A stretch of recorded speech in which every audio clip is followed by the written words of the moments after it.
My daughter-in-law inherited 65 million after my son passed. She evicted me, then begged on her knees. My daughter-in-law got $65 million when my son died. First, she kicked me out of the home we built. She told me to die in a trash bin. I just grabbed my coat and left. Then I made one call. 6 days later, she begged me on her knees for $1. She needed to listen close at the will reading. She missed that my son knew her true self. Tell me where you are from in the comments before I go on. Please like this and subscribe to my channel if you think patience and wisdom are strong weapons. The day after we buried Michael Sterling, his home was too quiet. The silence was loud. It was not a calm sadness. It was cold and stiff. One bad move could break it. I sat in a big leather chair. Michael and I bought it years ago. I looked at the empty spot next to me. The whole house missed him. I felt him in the sun on our wood floors. I smelled him in the old books of our library. I heard him in the basement servers. They ran the firm he built from scratch. Heels clicked on the wood floor above. The sound broke the sad mood. My daughter-in-law, Jessica, walked down the big stairs. She did not wear dark navy. She wore a neat light gray suit. It fit her perfectly. Her face had full makeup. She looked very calm. She walked right past me. Her rich scent filled the air. She did not look at me at all. She took out her phone. She spoke in a cold, flat voice. "No, we must speed this up," she said. She walked to the kitchen. "Sell the extra assets by the quarter's end. We need cash fast. The past is done." I felt like old junk. She had not picked if she would toss me yet. The quiet came back. It felt worse now. I knew the hard times were just starting. The next day we sat in a shiny walnut room. It belonged to Michael's lawyer, Mr. Harrison. It smelled like leather and old paper. I knew Mr. Harrison for 24 years. He saw Michael grow up. He helped him when his firm was just a small dream. He looked at me with sad eyes. Then he put on his glasses and cleared his throat. Jessica sat across from me. Her back was very straight. Her hands were locked on the table. She looked like a boss taking over a firm. She did not look like a sad widow. Mr. Harrison read the last will of Michael Sterling. The legal words were hard, but the main point was very simple. Many lines gave away Michael's things. His AI firm shares were worth over $42 million. His stocks, cars, art, cash, and the house. All of it went to his dear wife, Jessica Sterling. The will said my name just once. It was a cold line. It said, "To my dad, William Sterling, I give my thanks for being a great dad and teacher." I could not breathe. I did not care about cash. I never did, but I felt wiped out. I looked at Jessica. She did not look back. A tiny smile sat on her lips. It was a look of pure, sweet total wins. To her, I was not a sad dad anymore. I was just a small detail in her rich new life. Lawyer kept reading. A clear memory hit me. I sat with Michael in a cheap diner 24 years ago. He showed me his business plan. His eyes had fire and fear. I had just sold my small home. I shared it with his mom. I slid a check with all my savings to him. "It is a huge risk, Dad," he said. His voice shook. I pushed the check back to him. "It is not a risk, son," I said. "I am backing you." Now I sat in this cold room. I watched the woman hold that whole bet in her neat hands. I saw no part of my son in her winning look. We went back to the house. Jessica dropped her fake nice act. She walked the rooms like a boss, not a wife. Her eyes judged it all. She pointed a neat finger at a photo wall. It had pictures of Michael as a boy. It had his mom and our fishing trips. "Take all this down," she said aloud. "It is just junk. We need a clean, fresh look." She walked to Michael's bookcase. It had rare sci-fi books. They meant the world to him. "Sell these," she said. "They must be worth cash." Her phone rang. She put it on loudspeaker. Her voice was strong and loud. "Yes, it is true," she said with a laugh. $65 million plus the house. I own it all, full control." She looked right at me. Her eyes dared me to speak. She claimed her space. My time here was done. I was not a guest now. I was a ghost in her new house.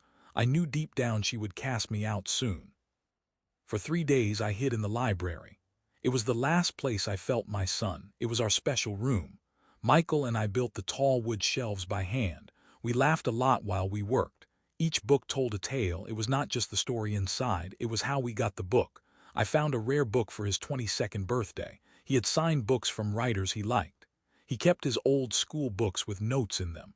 I spent hours there. I touched the books. I fixed bent ones. I felt his smart mind and deep soul. It was the one room Jessica had not judged yet. I was wiping dust off his top books. The heavy wood door flew open. It hit the wall with a loud smack. The piece broke. Jessica stood there with two huge men. They wore gym clothes. Their arms were huge. Their faces were blank. They looked like wrecking crew guys. Jessica wore rich gym clothes. Her hair was tied back tight. She looked at the room. She did not like it. She looked like a builder ready to smash an old house. "Okay, this is the spot," she told the men. She ignored me. "You see, it is dead space. Dark wood and old paper, it is sad." She looked at me then. Her eyes were cold and quick. "William," she snapped, "move this trash out by tomorrow. My gym gear comes on Friday." I put the book back slowly. My chest shook, but my hands were still. I turned to her. I kept my voice flat. "Jessica," I said low, "this is not trash. These were Michael's books. This was his safe place. This room is the soul of the house. His spirit is here." I looked at the big men. They moved a bit and looked away. I hoped she had a kind heart. "Take any room but this one, please," I begged. I did not ask for me. I asked for my son. I wanted to save the last real part of him. I wanted to keep the smell of his books. She stared at me. She was shocked I talked back. Then she gave a mean, short laugh. "Memory? Why keep that? You cannot sell memory, William." Her cold face turned nasty. The fake nice mask fell off. The act was done. This was the real Jessica. Michael must have known her true self. He must have tried to shield me. Her voice got loud and rough. It bounced off the books. "I'm sick of you acting like a ghost here," she yelled. "You touch things and bring up the past. I want a clean slate." She stepped close. She pointed right at me. "This is my home, my life. You do not belong here." Then she said the words. They burned into my brain forever. They gave me the drive for my next steps. "You cannot stay here," she screamed. Her face was red hot. "Leave my house. Die in a trash bin. I do not care." She turned to the big men. She spoke low and mean. "Throw him out." They grabbed me fast. One took my left arm. The other took my right. Their hands felt like steel. They did not hate me. They just did a job. They moved me like an old chair. I did not fight. The shock made me numb. They walked me out. I tripped on the rug. I looked back at his room one last time. The thick wood door shut hard. It clicked tight. The lock spun. I was tossed from my son's core. The front door slammed. The loud noise rang like a gavel drop. The metal lock turned fast. It locked me out of my own past. I stood on the stone walk. Green grass spread out both ways. My old bag sat on the lawn. It looked wrong there. Jessica must have packed it. It was a mean, small favor. I saw her in my mind. She touched my old clothes and books. She judged them all. Then a hired guy threw my bag out like trash. The shame felt real. My gut tied in a cold knot. The sky was flat gray. It looked like wet cement. A chill wind blew. It shook the big oak tree. Michael and I planted it years ago. Then cold rain hit my face. More drops fell. Soon a sad, steady rain soaked my thin coat. I stood still. The rain hid my tears. I did not know I was crying. I looked at our house. The library window was dark. Michael wanted that big window. He loved to read in the morning sun. I looked at the stone front. We laid those stones by hand. Our skin bled, but we smiled big. Each brick and glass pane held a past joy. Now it stood for a broken vow. The icy rain washed the years back. A clear memory hit my heart hard. I stood in a different yard 22 years ago. Michael was a tall, thin teen. He helped me fix a broken fence. Was clumsy but tried hard. I stopped and touched his arm. "A man is not what he owns, Michael," I said. It felt true then and now. "It is what he will guard, his name, his pride, his kin." Michael looked past our small home. His young eyes held big dreams. He gave a smart smile. "I will build us a grand house one day, Dad," he said. His voice was so sure. "A huge, safe place. You will always belong. It will be our house." The thought faded. A deep ache stayed. That sweet promise was real. Jessica threw that vow out on the grass. She slammed the door on it. The $65 million was just math. The house was just dirt and wood. But his word was my life's base. She ruined it. The sad shock left me in the rain. A cold, hard drive took its place. My pain turned into a sharp goal. I stood up tall. I fixed my slump. I stared at the house one last time. I was not sad now. I was sizing it up. I had a clear plan. I walked on the wet lawn. My shoes sank in the mud. I grabbed my bag's handle. It felt firm. I walked down the long drive. I did not look back. Each step was a promise. The game was on. She played her turn. Now it was mine. I looked bad on the wet curb. A 73-year-old man with one bag and a lost life. A black taxi slowed down. Its lights cut the gray gloom. I raised my hand. It stopped. A nice young man drove. He asked no questions. He put my bag in the back. "Where to, sir?" he asked. I did not want a friend's couch. I hated pity. I needed to be unseen. I needed to think. "The Moonlight Inn," I said. It was an old place far down the road. People hid there. The drive was a blur of wet lights. The wipers beat back and forth. They seemed to ask, what next? What next? We left the neat lawns. The big homes turned into cheap shops and bleak lots. The Moonlight Inn looked bad. The neon sign buzzed in the rain. Some letters were dark. The paint chipped off the walls. It smelled like wet tar and sad times. My room was on the first floor. It faced the cars. It was tiny and smelled old. A burgundy bedspread covered a bad bed. One small lamp gave off a weak glow. An old TV was tied to the desk. This was nothing like my old life. Big rooms, fresh blooms, and fine art felt like a past dream. This sad box was my real life now. I put my bag on the rack. I sat on the bed. The springs squeaked loud. The fridge buzzed. Wet tires hissed on the road outside. For the first time, I was fully alone. The quiet was all mine, but I was not beaten. It was the quiet of a tough chess match. A big move just hit the board. I sat and thought hard. Jessica showed raw greed. It was clear and childish. I thought of the will. It was too plain. It did not match Michael. He was very exact. He was smart and checked all risks for his firm. Could he be so blind at home? Would he leave me at risk? I paid for his big dream. It made no sense at all. The math was wrong. I knew history well. If a tale is odd, you missed a page. A new idea struck me. It was not a hope. It was a solid guess. What if Michael was not blind?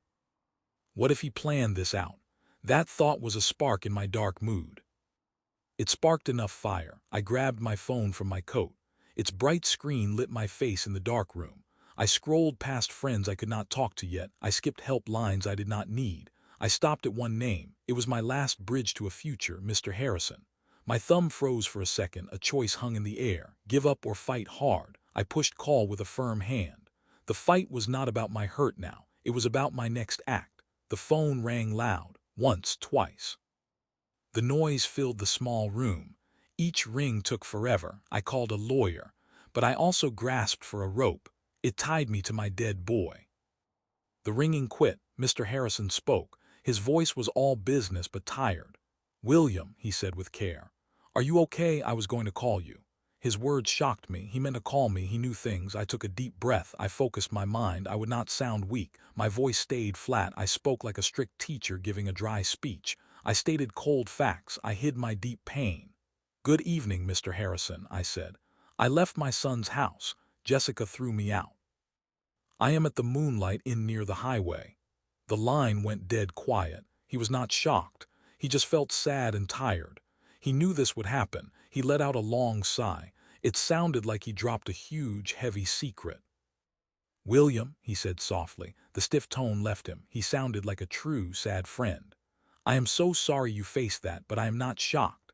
I squeezed the phone tight. He was not shocked. My wild guess in the dark felt real now. My son knew this would occur. Mr. Harrison kept talking. His voice was low and fond. "Michael was so smart, William. He saw tech trends from far off. He read the world in codes and stats. He saw those traits in folks too. He knew his wife well. He loved her in a certain way, but he was no fool. He planned for the worst."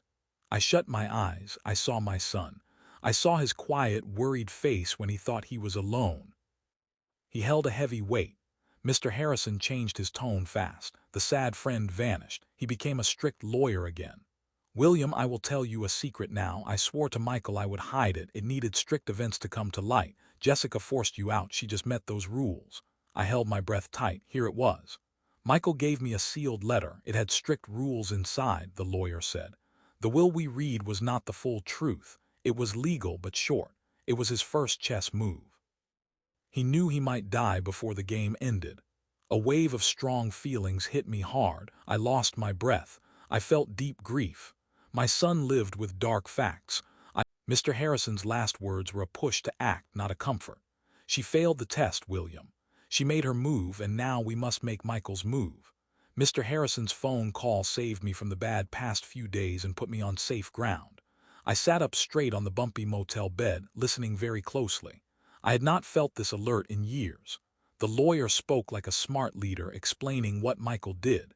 You must know he did not write a normal will. He made a trap. It was a legal test with his whole wealth as the prize. I could see my son in those words. He planned well and saw every outcome. The paper in my office was just part one, Harrison said. It was the bait. It gave Jessica all she ever wanted, but it had one hidden catch. He stopped to let that sink in. That catch is a legal rule. Lawyers use it a lot, but Michael made it the main trap. I listened closely. My son's plan was simple and deadly. The will said Jessica got the whole Sterling estate. But it had a strict rule. For a 25-day trial, she had a legal duty. She had to guard the Sterling family and its good name. It sounds sweet, right? Harrison asked, sounding impressed. But in a will, it is a strict law. Family means more than money. It means the past and the honor. It means you, William. Things made sense now. My son looked far ahead. When Jessica kicked you out, Harrison said coldly, she did a very mean thing. She also broke the main rule of the will. She showed she did not care about the family at all. She broke her duty, and that break starts the trap. He said this break gave him legal power to open a new paper. Michael hid a second will part in his safe. After Harrison spoke, the sad motel room vanished. I went back 4 months to my last quiet night with my son. We sat in the library. It was quiet and nice. Michael looked hard at his laptop, frowning as he thought. He looked at me fast. His eyes were tired but clear. He seemed sad that night. He was tired from more than work. Dad, he said softly but firmly, if I die, trust what I built. I thought he meant his code and his firm. I touched his arm and said I always would, but he shook his head. No, not just the firm, he said. He looked at his screen full of legal papers. I mean the system. The trap I built to keep you safe. I did not get it then. I thought he meant bank locks. I did not know he made a legal shield for me. Now his words made perfect sense. He planned for this exact day. I woke up from my memory. My heart felt deep pain and pride. My son died, but his smart mind still worked to save me. So what next? I asked Harrison. My voice was steady. I spoke like a man with a goal. Now we do exactly what Michael said.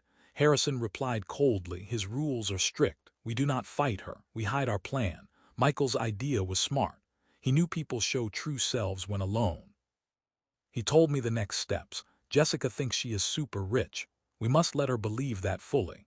But when she tries to spend it, she will find locked doors. He said he would use his power to freeze it all using tax delays and checks. It would be a slow loss. She would be a queen with no gold. She will get mad, then scared, Harrison said. Michael knew she was hasty. He made the trap use her worst traits. He gave her all the rope she wanted, William. Now we wait for her to trap herself. Trust the plan, trust your son. I hung up. The quiet room felt full of purpose. My son set the game long ago, and now I must play my part. Harrison's plan was simple but huge. My son built a legal maze, and Harrison gave me the map. His own job was clear. He would legally freeze the big assets. He would use slow legal rules as a shield. There would be forms for taxes and values. Each step was a normal law, but done slowly. They built a wall around the $65 million. Jessica could see the cash, but she could not touch it. It was like a hungry person seeing food behind thick glass. My job was easier yet harder. You, William, must vanish, Harrison said firmly. Not for good, just for a few days. Hide your tracks. Do not answer the phone. Do not call friends. To Jessica and the world, you must be what she thinks. You are a sad, beaten old man hiding to cry. Your absence makes her bold. Your silence makes her act fast. We need her to feel totally safe and silly.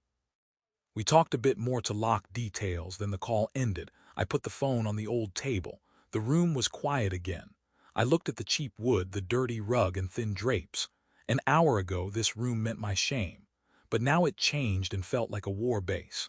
My hiding spot was a good tool. This was not a loss, it was a start point. A younger me might call this revenge. I might have liked Jessica's pain. But sitting alone, I felt my son's trust. I knew this was different. It was not to cause hurt but to show truth. It was not payback, it was pure justice, my son's justice. I was not an avenger. I was doing my child's last big wish to guard his legacy from the one who wanted to break it. The plan was a smart trick, but it rested on one big thing: Jessica's huge ego. A small doubt hit me. Could anyone be so blind and greedy? She had to run into the trap with a smile. She had to ignore all warning signs. It seemed like a weak spot. I feared she might sense danger and get a smart lawyer to tell her to wait. Then I asked myself if I was strong enough. I had to stay quiet. I had to watch from the dark as she danced on my son's memory. I had to bear her loud parties and watch her ruin his library. It needed deep self-control. The urge to fight her was very strong. I looked at my dark phone and saw my tired face. I saw a sad father, but under the sadness I saw a smart man. I knew real wars are won with patience, not just fights. Michael knew his foe. He made the plan and he trusted me to do it. I would not fail him. My hand did not shake as I held the phone, but the screen died. Step one was done. I vanished. For the next 3 days I did exactly what Harrison said. I hid like a ghost in a cheap room. The TV stayed off. My phone sat dark and quiet. The loud highway outside was dead to me. I did not know it then, but Jessica did the total opposite. She burst into the world like a rich star. Her spending was huge. Harrison told me all about it later. He told of a woman so greedy she missed the cliff near her new shoes. Her first stop was a fast trip to the most costly shops. She walked in like a boss taking prizes. She bought bags from names I did not know. She bought costly watches. She did not just buy stuff, she bought a new self. Then she went to an elite car shop. She did not look around. She pointed at the flashiest car. It was a cobalt blue sports car with winged doors. She paid a huge down payment with her card. Harrison learned the seller asked for the rest. Jessica gave a fake laugh. When some dull form's clear, she said. The cash is there, but her worst act was for the house. She hired a known home stager. He liked cold styles, the exact opposite of our cozy home. He and Jessica walked the house. She gave cruel orders. The warm wood floors must go. Put in black granite instead. Sell the cozy chairs. But she saved her worst hate for the library. Harrison's spy taped her talk. This room is dead, Jessica said. I hate these old books and dark wood, gut it. I want white walls, glass, and a juice bar there. The spy noted she pointed right at Michael's reading spot. She was erasing my son and me. Her pride peaked at a huge party 4 nights after she kicked me out. Unknown people packed the house. These new friends showed up right when she got the $65 million. Drinks flowed. Loud music played. Jessica stood in the middle looking proud. Later, a new friend asked about Michael's dad. Jessica stopped. She put a hand on her chest acting sad. Poor William, she sighed loud. He was too sad. The law stuff was too much. She shook her head. I think he went to a care home out west. It is better. He does not fit here. I felt calm hearing this. No anger, just cold pity. She cheered a doomed future. She thought she ruled a new land. She did not know she was a fake star on my son's stage. The trap was set. She took the bait. The walls were closing in. The day after the party was her first true day of rule. Harrison told me she woke up late. Sun hit the big room. The house was still. She felt like a top queen and thought she owned $65 million. She went out to spend money. She took Michael's fancy car. She bought jewelry, then went to a posh cafe. There, her perfect world cracked. She ordered costly coffee and cake. She handed over a dark navy credit card linked to the main cash. The clerk swiped it. A pause. He swiped again and frowned. Sorry, ma'am, he said quietly. It did not work. Jessica laughed in shock. No way, she said loud. Try again. He did, but it was the same thing. She looked mad, then shy. She gave another card, but it was denied again. Hot and mad, she paid with cash and fled to her car. She called the bank fast. The nice clerk only made her madder. Yes, Mrs. Sterling, he said. I see it. There is a standard hold on all Sterling funds. Jessica snapped. A what? I get it all. It is my cash. Stop the hold now. I heard typing sounds on the call. Ma'am, I cannot, he said calmly. Mr. Harrison asked for it today. It is normal for court checks and I cannot fix it. Jessica sat in her still car and real fear hit her. She drove home fast. Her phone rang. It was the home stager and he sounded short and mad. Jessica, he said fast. Big issue. My guys went to smash your library today, but a lawyer blocked them. He filed a stop order on all housework. My guys charge by the hour and now they charge me to sit. What is this? Jessica sank onto a couch. She sat in the walls she wanted dead, but a stronger hidden wall just grew around her. Before she could answer, the car seller called. He wanted his cash. Mrs. Sterling, he said sternly about the car payment. Your down payment keeps the car for 60 hours. We are at hour 63. We need the wire today or I sell it to someone else.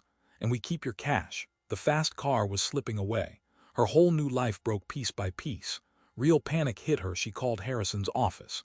He picked up and a flood of mad, scared words flew out. What did you do? She yelled. Why is my cash frozen?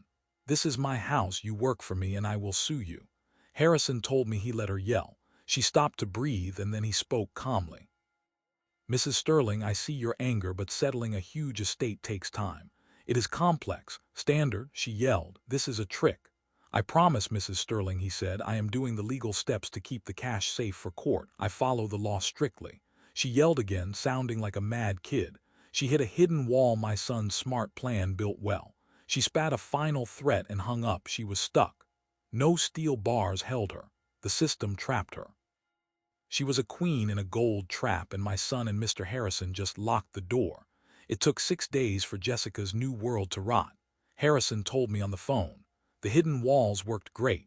Her shiny life became a jail. Bills from the big party came with red warning stamps. The home stager sent a mean email and bill. The car shop sold the blue car. Her new rich pals ran away. Voicemails filled up and texts got no replies. The huge house felt dead. She ruled a fake land and a small wind blew it down. Harrison's spy said she did one thing next. She looked for me in a blind panic. The power shift was total. It felt like poetry. She had told me to die in a trash bin. Now she searched the whole town for the man she threw away. A final spark of pride likely fed her panic. She probably thought she could just find me. Then she could bully me to stop the lawyer and free her cash. She drove to my old friends' houses. She used to treat these men and women like dirt, but every door gave her a polite, firm no. Sorry, Jessica, we have not seen William. No, he did not call. Each shut door mirrored the one she slammed on me. The new rich woman was the one sent away. The boss of the house was not welcome anymore. By the afternoon of the 6th day, her rage died. Only cold, gray panic was left. Every road was a dead end. Every call failed. She had no power at all. She had just one place left to visit, just one person left to beg. She had yelled at Mr. Harrison before. This time she needed a new trick. She had to act humble. She went to his city office. Her bold act was gone. She must have felt the real weight of her mess now. She was a $65 million heir who could not pay a parking meter. That brought her to the quiet wood room of Harrison and Brooks. Mr. Harrison called me at the moonlight in that morning.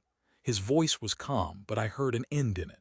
William, he said, it is time. I think she is ready to hear us. He sent a car for me. I wore my best suit.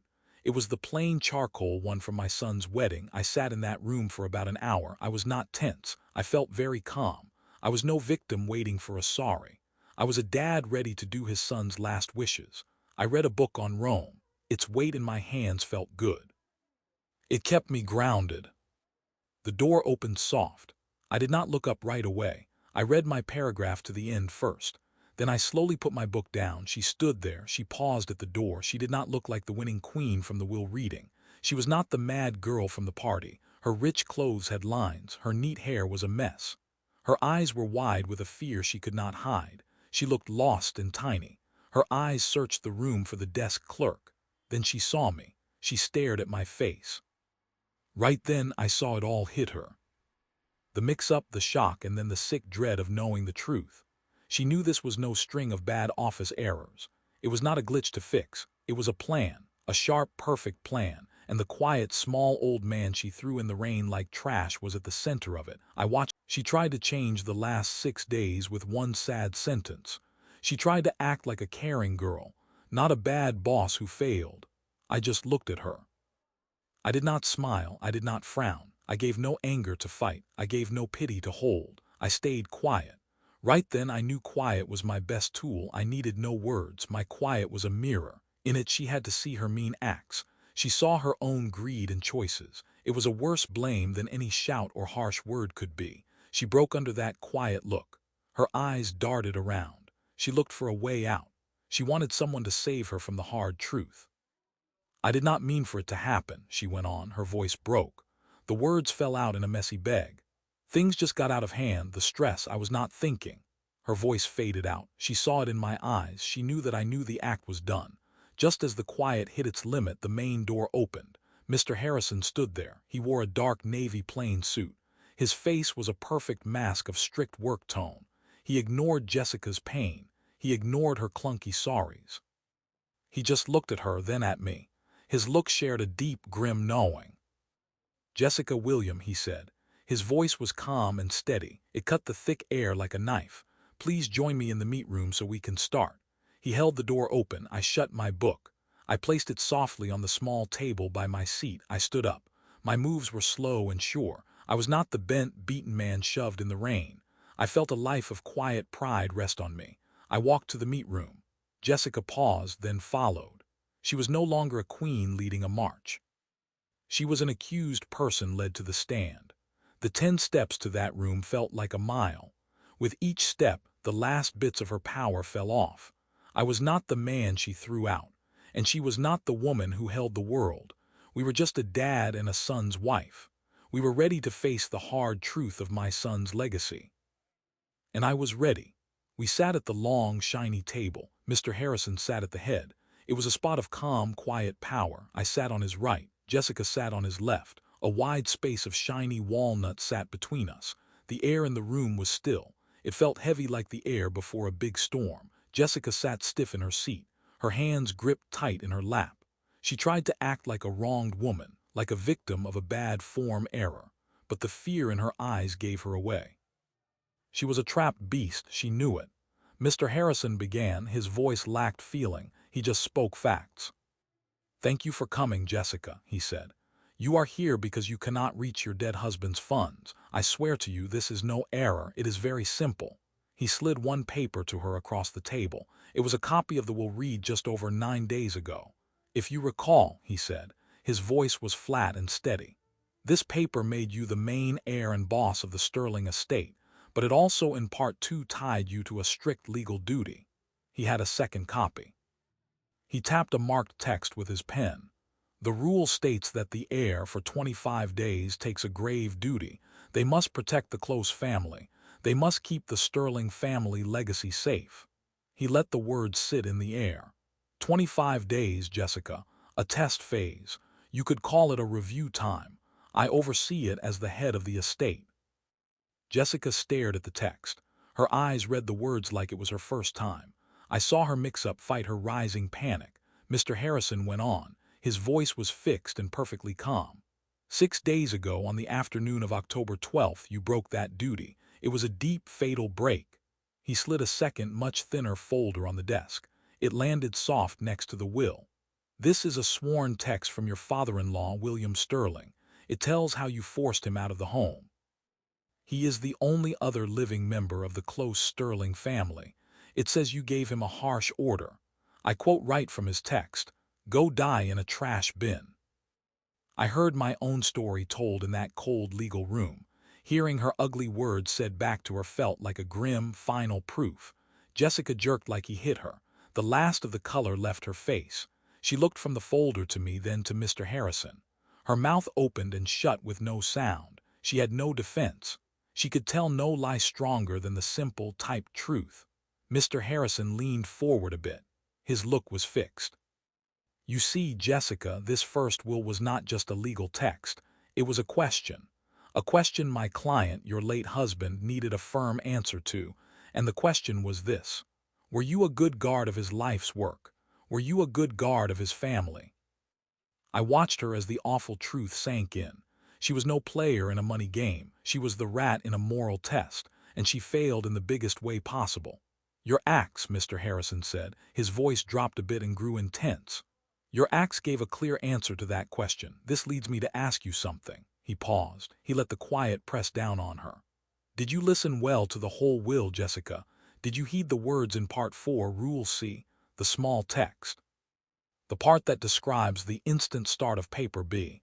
if the main heir severely breaks the legal duty. Her face was a blank mask of pure horror. She only heard the $65 million. She only heard about the house. The rest was just noise. Mr. Harrison reached into the leather bag next to his chair. I watched him, my heart beat in a slow, steady pulse. He did not pull out a thick legal book or a stack of notes. He pulled out one neat, light gray envelope. It had a dark blue wax seal. It bore the mark of the Sterling family ring. It was the ring I gave Michael the day he left college. The lawyer put the envelope dead center on the shiny table. It sat there, a quiet, plain thing that held the force of a quake. Jessica stared at it like it was a deadly snake. Mr. Harrison folded his hands. "This form, Jessica, legally kills the whole text we read 9 days ago. This," he said, his voice rang with hard truth. "This is Michael's true and final will." Mr. Harrison took a small silver knife from his desk. He slid it softly under the blue wax. The sound of ripping paper was sharp in the quiet room. He opened the one sheet of paper inside. I saw my son's neat writing. My breath caught in my chest. Michael's true plans were not hid in pages of legal babble. They were said with a clear voice that was both kind and brutal. Mr. Harrison set the paper down. He began to read. His voice was the calm, steady tool of my son's last order. "This is the extra rule to the last will of Michael Sterling," he began. "Started this morning by my boss's power. It makes all old versions of this will void. My estate goes as follows." He looked right at Jessica. Her eyes were wide with deep terror. It seemed to take her breath. "1," Harrison read. "All my assets with no exception. This includes all shares in Sterling AI, all money accounts, and the home at 402 Maple Drive. They go at once into a new firm trust. It will be known as the Sterling Legacy Trust." He paused. He let the weight of the words sink in. "2. The only head and manager of the Sterling Legacy Trust will be my dad, William Sterling." I felt a huge, humbling weight land on me, a duty, a purpose. "3," Harrison went on, his voice did not shake. "The main goal of this trust is to fund and run the Michael Sterling Tech Scholars Foundation. This charity will give tech and math lessons and grants to poor kids." My son cared deeply for this cause. Then he hit the final rule. He looked at Jessica one more time before he read it. 4. To my wife, Jessica Sterling. The trust will pay a set monthly sum of $2,400. He let that sum hang in the air. It was a sad, tiny piece of the millions she tasted. This sum rests on her holding a real full-time job. She may live rent-free in the small guest house on the land. If she breaks these rules or stops working, all cash support ends at once and for good. It was not a doom of pure poverty. In its own way, it was far worse for her. My son did not let her starve. He gave her a life of normal, honest work, a life of duty, the exact life she married him to escape. The color wholly left her face. It left a pale, waxy mask. She shook her head. It was a tiny move, like she tried to reject the real facts she heard. The $65 million empire, the sports car, the parties, the power, it was all a myth, a 9-day dream. Now she suffered the cruelest waking. Mr. Harrison neatly folded the single sheet of paper. He put it back in its envelope. The grim end of it struck her. A small gasp fell from her lips. Her eyes rolled back in her head. With a soft sigh, she slipped out of her chair sideways. She fell flat on the thick rug in a dead faint. The great, strong queen of the Sterling estate was gone. In her spot was just a woman passed out on a lawyer's floor. She ruined her own future with her own hands. My son's will was done. 8 months passed. In those 8 months, my world did not just change. It was reborn. The quiet of the motel room was gone. It was replaced by the loud, grand noise of building. The ghost who haunted the halls of an old life found a fresh, vivid purpose. I stood at a stand. The smell of fresh paint and new starts filled the air. I wore the same charcoal suit I wore to Mr. Harrison's office, but it did not feel like battle armor now. It felt like a caretaker's gear. The proud guard of a dream. I looked out, not at a tense, hostile son's wife. I looked at a room full of bright, hopeful young student faces. It was the first graduating class of the Michael Sterling Tech Scholars Foundation. When I spoke, my voice was strong and clear. "Good morning," I said. A real smile lit my face. "My name is William Sterling. I am my son's dad." I told them tales about Michael, not about Michael, the rich tech boss. I talked of Michael, the curious boy, the boy who tore apart our only TV just to see how it worked. I talked about Michael, the driven young man. He believed tech magic should not just be for the rich. It should be a tool for anyone with a dream. "Many folks will recall my son for the vast wealth he built," I told the crowd. But that wealth was never his main goal. It was just a side effect. His real dream and true legacy is this. I pointed around the room. I showed the shiny new computers and smartboards. I pointed to the eager kid faces. They would learn, create, and build their own futures here. Michael believed talent is everywhere, but chances are not. I went on. He wanted to build doors for those who only ever saw walls. So today we do not just open a building. We carry on his most vital work. We are doing his true will, not the one typed on paper, but the one written on his heart. The room filled with warm, deep claps. My mind drifted to Jessica for a brief moment. I do not think of her with anger anymore. I rarely think of her at all, but I know where she is. My son's trust still watches her in its quiet, orderly way. The picture in my head was a different kind of room. It was a busy city cafe during the morning rush. Jessica stood behind the counter. She wore a plain navy apron. It had her name on a plastic tag. Her hair was pulled back tight. Her face lacked the costly makeup she used to wear. She moved fast with practice. She frothed milk, yelled orders, and wiped the counter. She looked tired, the kind of tired you get from standing on your feet for 9 hours. A guest was rude to her. He whined that his latte was not hot enough. I saw a spark of the old fire in her eyes, a flash of rage, but it died as fast as it came. Weary defeat took its place. "I am very sorry, sir," she said with a flat voice. "I will make you a new one." She was sent to a life of consequence, not poverty. A life of plain, honest work. In her own quiet way, she served her time. A young girl, no older than 12, pulled my sleeve. This brought me back to the present. She pointed fast at her computer screen. She showed me a simple code line she wrote. It made a cartoon cat wag its tail. Her eyes shone with pride and discovery. I smiled. It was a real smile that reached my own eyes. My sons will made 2 new realities. For Jessica, a world of quiet duty. For me, a world of loud, messy, grand purpose. I finally learned that justice is not always a big court fight. Sometimes it is the quiet, steady, daily work of building something better. You build right where something broke. The library is my office now. My son's best room is not a silent memory spot. It is the busy heart of his living legacy. The dark wood shelves are still here. But now they share space with whiteboards full of plans and ideas. The air once smelled thick with old paper. Now it hums with the energy of a brighter future. I often sit at his old desk at night. I sit there after the small, loyal staff goes home. A photo of Michael sits on the desk corner. It is from a hike years ago. He is grinning. The sun is in his eyes and the whole world is at his feet. I look at it. I feel no sadness. I only feel a quiet, deep pride. Justice, I have come to see, is not always a loud, booming thing. It does not always come with a gavel smash or a yelled ruling. Sometimes justice is the quiet, sweet click of a great plan falling right into place. My son did not leave a pile of money behind. He left a legacy behind. It was a legacy of passion. He believed one man's win could build a ladder for others. My goal and great honor is to make sure that legacy breathes and grows every single day. By doing my son's true will, I did more than get a house back. I got myself back. I found a reason to get up each morning. It was bigger than my pain. I found my way back to the man my son always knew I was. This story shows that the deepest justice is often quiet.